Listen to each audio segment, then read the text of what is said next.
Welcome back to everyone's favorite improv and general topic conversation, the To Be Continued podcast. I'm your host, Troy, with my co-host, Mr. Black T. Cannon. Now, what's going on, guys? Mr. Black T here, once again, here just to give you your nice, cool, calm, relaxed experience. How are you guys doing today? You know, it's been an interesting couple of weeks for us. We've had some up and downs, and we've definitely taken a minute to refresh our topics. You know, speaking of black tea, that's kind of my go-to in the morning. You're not much of a tea drinker normally, right? No, not usually. Especially not in the morning. In the morning, I'm more of a black coffee kind of guy.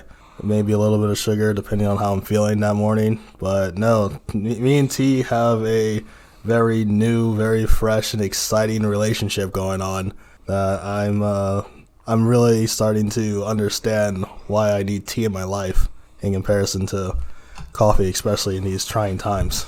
You know, I will say tea is, I think, the oldest drink or something like that is what people like to tout. I mean, I worked with coffee and tea, but it's one of those things where it's the most drunk thing in the world. I mean, like, you don't really see it in America. America, it's all about coffee, and Europe, they also have a ton of coffee. But, you know, Asia, Southeast Asia, India, Africa, they drink a lot of tea.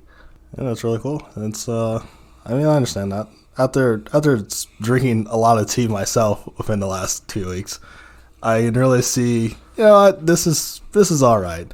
I kind of put it off to the side as something that I might have some green tea here and there, depending on where I am. It wasn't like a household thing for me. It's kind of a household thing for me. I had 100 tea bags. I have like 50 tea bags now. Dude, that's the way it goes. You can never buy just like 5 tea bags. I have a cupboard full of a bunch of different teas because I'll buy it and I'll drink like half of it, maybe a little bit more than half, and then the rest will just sit in my cupboard forever. I can name right now. I got chai, I got like white fruit, I got green tea, I've got like mango flavored green tea, I've got coconut zest chai. I've got so many teas that are just sitting there because we have either gifts or I buy it because I want the flavor and I just don't finish out every single packet. Yeah, that's totally fine. I mean, I got a whole bunch of tea down there. I got black tea, and that's it, actually. No, I have white tea. I just have a bunch of it. I mean, hey, you know, it's working out for you. I will say, my favorite teas I don't tend to have on hand. Like, one of my favorite teas I discovered in LA was a thing called Dragon Pearl. It's a type of perfumed green tea. Mm-hmm. It's so good. And there's a place in Indiana that I do get it. But I've never actually bought it because if I buy it, I'll go through it in like a week. Yeah, I can see that. Things that you enjoy, they never last long, no matter how much you want them to. But hey, I'm definitely down to trying out some more teas, different flavors, see what I like. You know, like I said, I've just been real basic with it. I know green tea and I know black tea. Well, there's actually quite a lot of teas out there in the world. We're not going to get too deep into this because I could probably talk about this for the whole podcast. All right, let's say we're talking all about teas, guys. You can call him Gentleman Troy. Well, you know, tea has such a variety of flavors. You can really go from like licorice root to like even super sweet vanilla. You know, it's not my favorite either end of the spectrum. You want to get a little bit of a mixture of flavors. Because I think that's the complexity of tea, is that you can really blend different tea leaves and different regions to create its own unique flavors. Kind of like you do with coffee. They'll roast different regions of coffee. Yeah. But with tea, I feel like it's a lot more distinct. You can really get that jasmine flavor or that chai flavor. It's really popular in different regions because the local leaves taste so distinct. But you can definitely get like black tea, white tea, green tea. You can get herbal teas. I think there's one more I can't even think about. But the main difference is black tea is obviously super strong caffeine. It's about half a cup of coffee, essentially the equivalent. Green tea is about a quarter cup. White tea can be a little bit less than green tea, a little bit more, I believe, as well. It just kind of depends on the blend. And then herbal teas are usually not caffeinated at all. Those are the teas that you get like orange peel and like fruit and stuff in those. Hey man, that's a lot of knowledge about teas that I had just none of just a couple seconds ago. But that's really cool. I definitely gotta try out some more teas. You know, I've enjoyed black tea so far. I've always liked green tea. I've liked Arizona iced tea. I'm a big fan of teas, so I'll definitely try some out. I do want to point out that American tea is kind of like the worst tea to me. So if you say that Lipton's your favorite tea, you are literally drinking that dust that settles in the bottom of the tea factory, and they sweep it into a can for you. And that's not a joke. Look it up. American tea is the worst quality tea you could buy. Yeah, you fucking tea men out there just drinking that dust. How could you? How would you do that to your body? Well, Americans really don't care a ton about their tea. It's not a cultural thing here. It's one of the things that we abolished early on. That's the whole point of the Boston Tea Revolution. Was it Boston Tea Party? Yeah. I'm not a history major. But I don't care either. Yeah, we're a very big coffee drinking society, so it's not been a thing for many years. But there's a lot of great tea brands that are popping up in America. I highly recommend just trying out individuals that are making small brands, because there's no big brand that I've seen that I really like. Yeah, that's cool. Definitely look out for more tea stuff. But how's it been going for you this past 2 weeks? I know you've been a little bit under the weather. I've had a lot going on in my life, but let's talk about you for a minute. Yeah, I know. Past 2 weeks I've been fucking sick, and it's been the worst, as typically any illness is. But especially because every time I get sick, it's never a medium ground of illness. I'm always getting the maximum illness. They're always getting the most out of me whenever I get sick, and it's just fucking awful. And I hate it all the time. Luckily, it doesn't happen too often, which is why I understand why the quality of my illness is always very high in comparison to the actual quantity of it. But no, it's been just terrible. Just god-awful. God-awful. I fucking hate being sick. I would rather be injured. I'd rather you break my arm than me go fucking get a cold or some shit. Wow, that sounds pretty intense, honestly. Sounds like one of those Rashid's rants. My God. I hate this shit. And yeah, go ahead, get onto the Patreon, look up Rashid's rants. I'm going to be ranting about this illness. As soon as I actually get a 100% recovery on it, we're going to really get into the in-depth of what the fuck went on this couple weeks. In case you're not familiar with our podcast, Rashid's Rants is where Rashid will sit down and just kind of talk about something that's really bubbling inside of him. Really get it off his chest. Good episodes. I highly recommend tuning in. And, if you want to hear more about the tea, maybe we'll do a Tea Time with Troy and we'll talk just specifically about tea. Oh, yeah. I would definitely tune into that Tea Time with Troy, especially this tea version, Tea Time with Troy. You can have your tea while you're talking about your tea and what Tea Time with Troy. I'd get into it. It's almost like Tea-ception there. Oh, my God. But, being sick isn't great, especially the whole lockdown we've had recently. I would say it's definitely been on everyone's mind. So good on you for really taking care of yourself at least. Yeah, man. Not in the beginning, obviously. I was ill prepared for any sort of illness because of the infrequency of which it happens. I woke up, I was like, okay, my throat's kind of a little scratchy. This could be fine. This could be not. There's a little cough. It got later in that day. I was like, holy shit, I need to get medicine.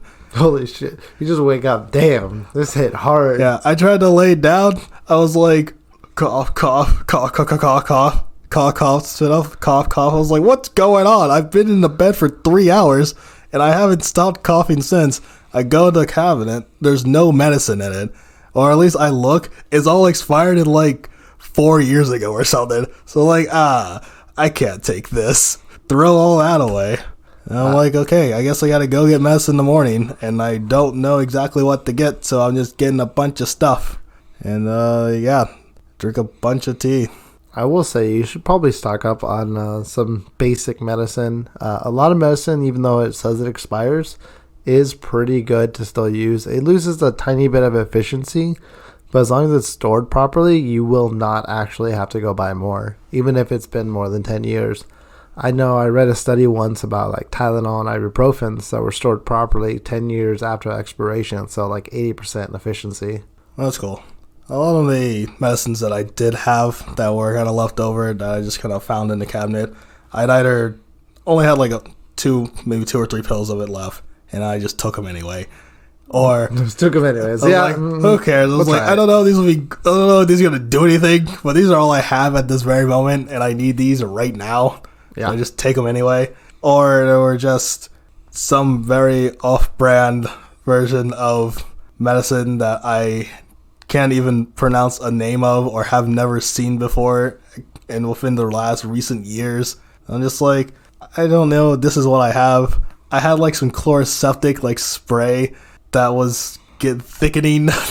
See, that's when you know you're real sick, is because you don't even care what it is anymore. You're like, I just got to take something. I just gotta get something. I was like, oh, I got this mushroom soup. This is the only thing I can eat. I hate mushrooms, but I need to eat something. I haven't had soup in 6 years, but I feel that sick right now. Yeah, man, it was terrible. But, I mean, that's all I could consume every now and then was just soup. Yeah, the pain would keep me up at night. Couldn't go to sleep. You know, if you listen to the R&R, what you need to go there, check out the Patreon, check out the R&R, Rashid's Friends. Go ahead and get some tea time with Troy. Go ahead and just, support the community out there, right? Help us give you more content, because that's what we're here to do. Give you more content. You can hear all about just the ins and outs of the pains and struggles we had to go through. I will say this past couple of years has been more than just the pandemic as far as being sick for at least my family. My son has health issues with his lungs, and so that comes up pretty frequently. Whenever allergies come around, seasonal weather, colds, anything that could really affect your lungs, he definitely gets it the hardest. My wife had pneumonia recently. It's been a struggle for us as far as sickness goes. I mean, you and I both know about chronic pains, but even just seasonal stuff really has just been hitting us hard. I've gotten my usual flu, and I had it pretty light this year, but I'm pretty grateful for that. I feel like as you get older, even like simple things will make you feel a lot weaker than you used to feel. Because when you're a kid, you get sick, and you're like, I'll go play football, basketball, whatever. I'm going to keep going out there. It doesn't matter. I'm a little sick, pop some pills, I'll be fine. When you're older, and you're just like, well, I'm guess calling off a week of work right now, and I'm just going to stay in bed and watch Friends season 1 through 9 or whatever. Yeah, man. No, it's definitely a very noticeable difference between back then and now for this sort of illness. Because, yeah, back then, this wouldn't have stopped me from really going out and doing things of any sort. It's a bit of that ignorance of just, I don't really care that I'm sick. I'm not worrying about spreading it around or anything. I'm just going to go do the things that I want to do, and it doesn't really matter. And I'll go do them. Now I'm much more self-conscious. I'm like, okay, I shouldn't go out and do these things. That's going to have a large kind of enclosed area of people. I don't want it to spread around. Like we said, we've had a lot of pandemic stuff happen. I was like, I shouldn't be that guy. Or I'd have to wear a mask everywhere I go. And I also don't want to do that. That's not why I got the shot for. Fuck that mask. But a mask is a very sensitive topic right now. I personally thought I'd be wearing a mask forever, at least for like the majority of this year. But as soon as I stopped working for someone else in like someone else's kitchen, I honestly forget about it all the time. If I walk into like a hospital or like a medical office or anything of that sort, yeah, I have a mask in the car and I put it on. But walking to the grocery store or whatever, I thought I'd be wearing a mask, and I kind of just forgot once it wasn't mandatory. Yeah, I was like, I definitely wasn't wearing a mask at any point doing anything.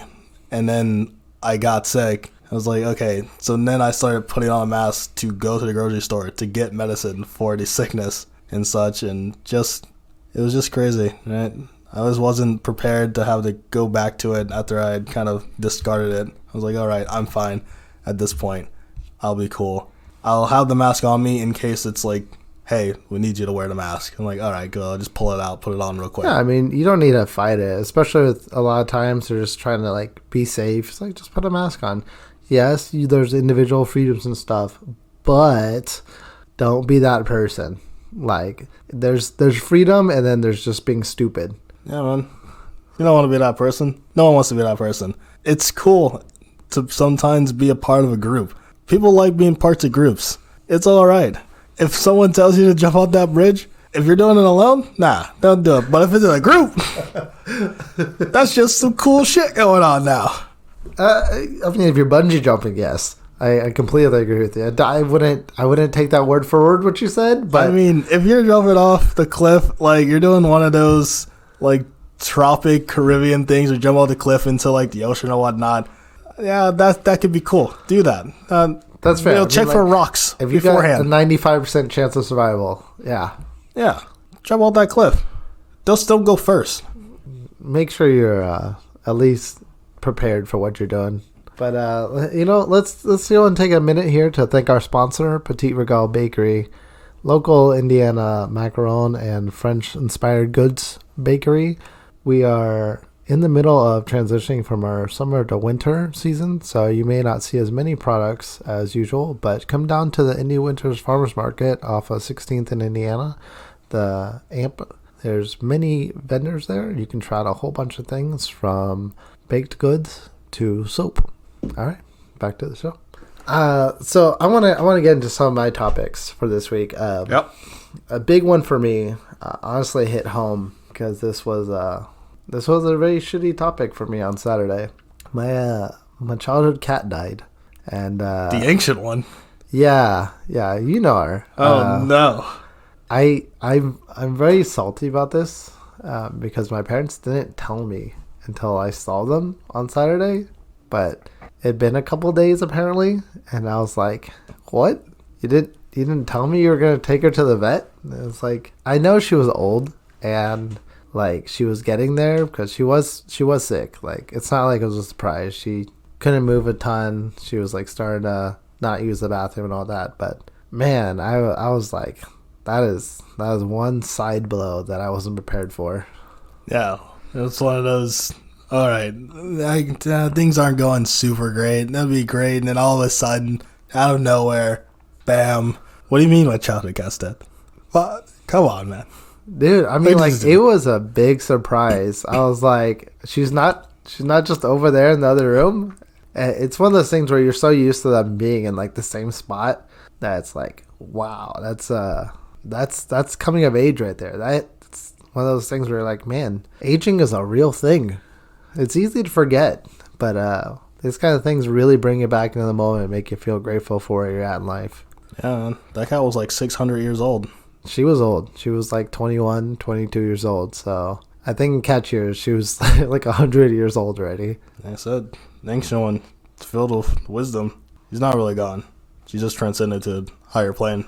I've thought about that too. I was like, I don't know what happens to pets when they die because They become guardian angels. no, I mean besides the spiritual thing, right? Like physically, because I don't think my parents got her cremated or anything. So do the vets like just take care of the pets? She's gonna wake back up, younger again. That'd be crazy. Like I said, that cat, she was still on her first life. She shows up with multiple tails, becomes a yokai. Yeah, man. At this point, she'll have 2 tails, so that's how you'll know she's on her second life. I forget what that's called, but that'd be pretty interesting. That would Because be great. supposedly, if a cat's tail splits, they, become a yokai and get some intelligence and stuff. I'm But gonna say they become evil. I was like, that's not just true. cats. They don't always turn evil. I mean, yokai does mean like a demon, but they don't always turn evil.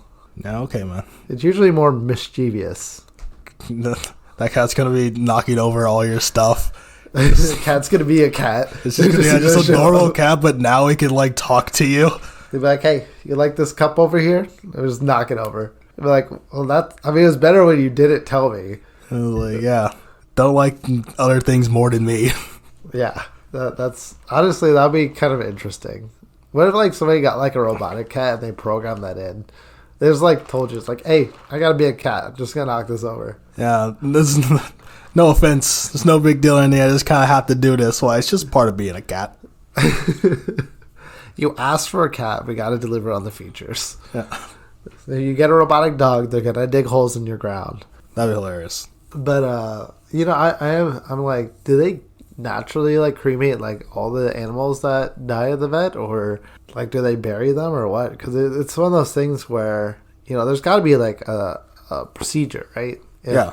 the people don't ask for something to happen, there's got to be a procedure because you can't just dump bodies or whatever. Yeah, no. If there's no already like set in motion like post-death kind of burial plan going on. If it's not like, all right, you kittens over here has a grave plot, and you go through the whole ceremony or whatnot, or if there's cremation, there might be like an like an unnamed soldier unmarked grave situation, just mass grave, pet cemetery thing going on back there behind the fucking woods or some shit.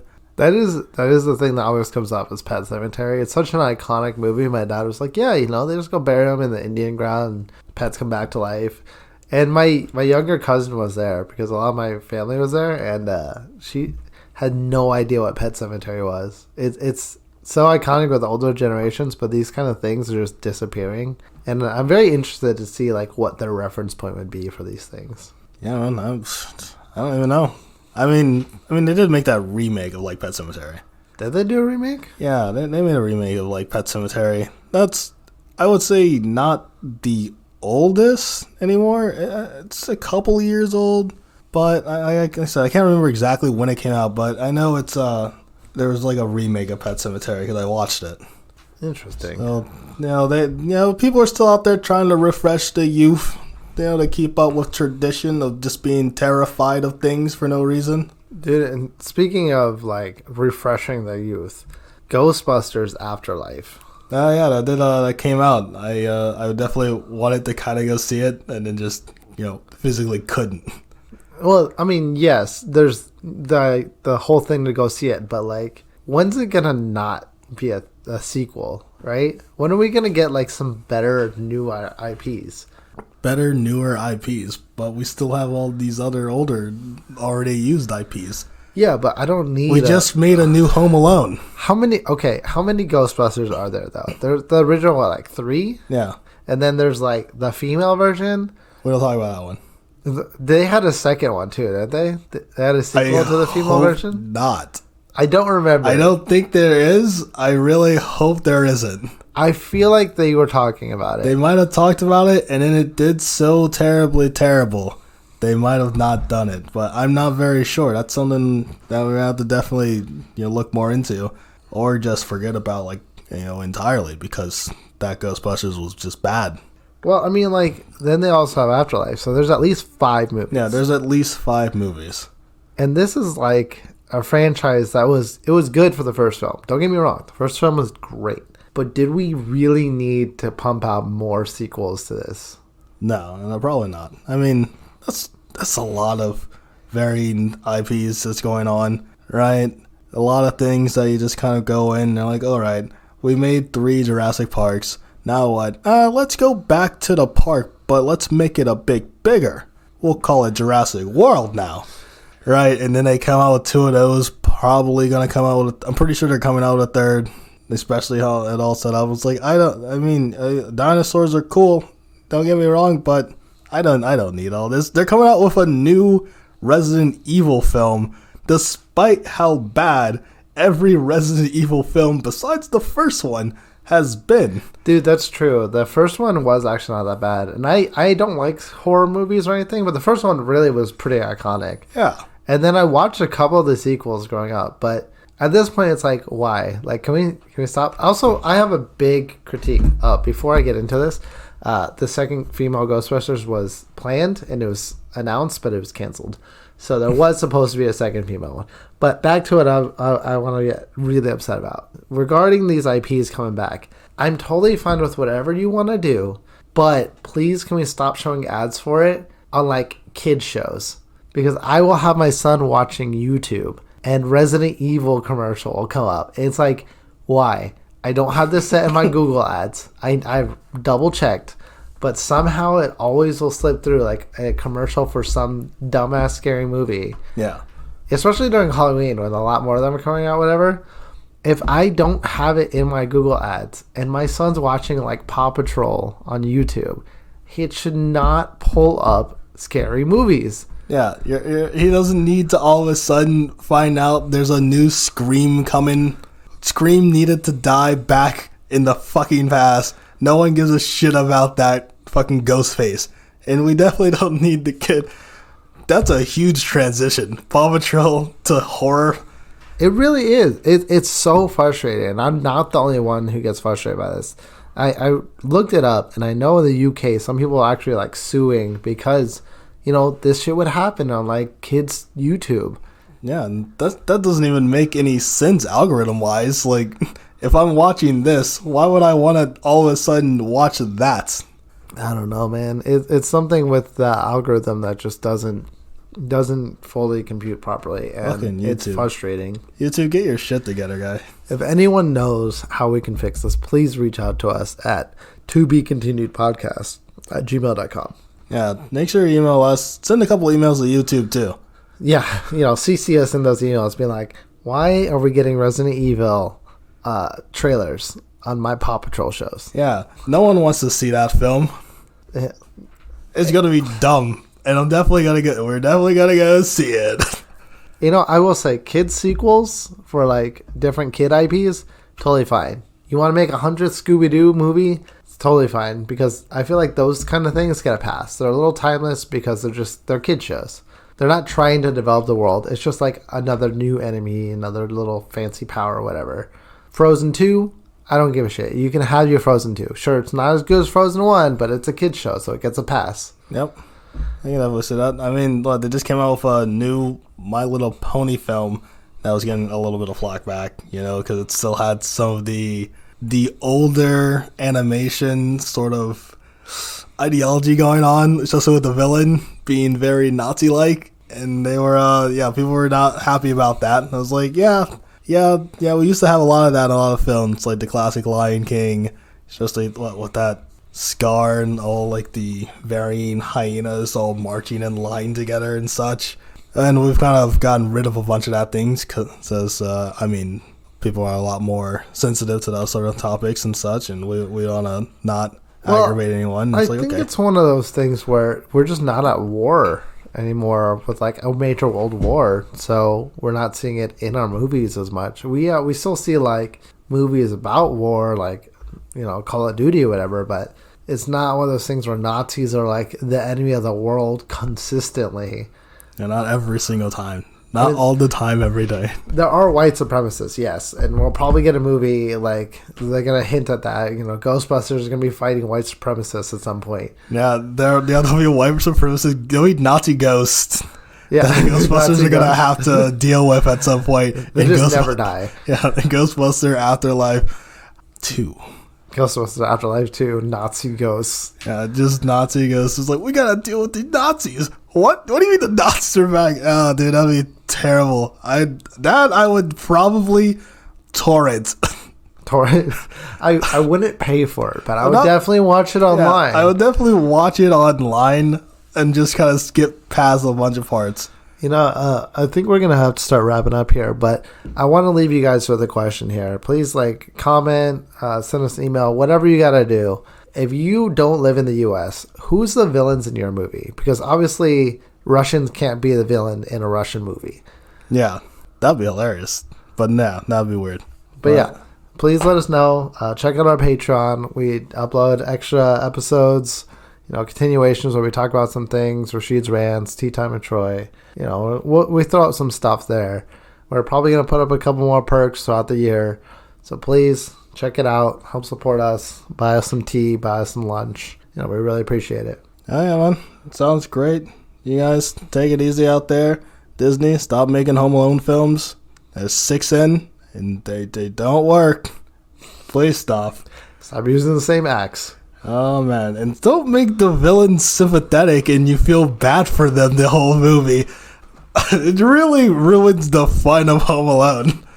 But yeah, we'll talk to you guys later. To be continued.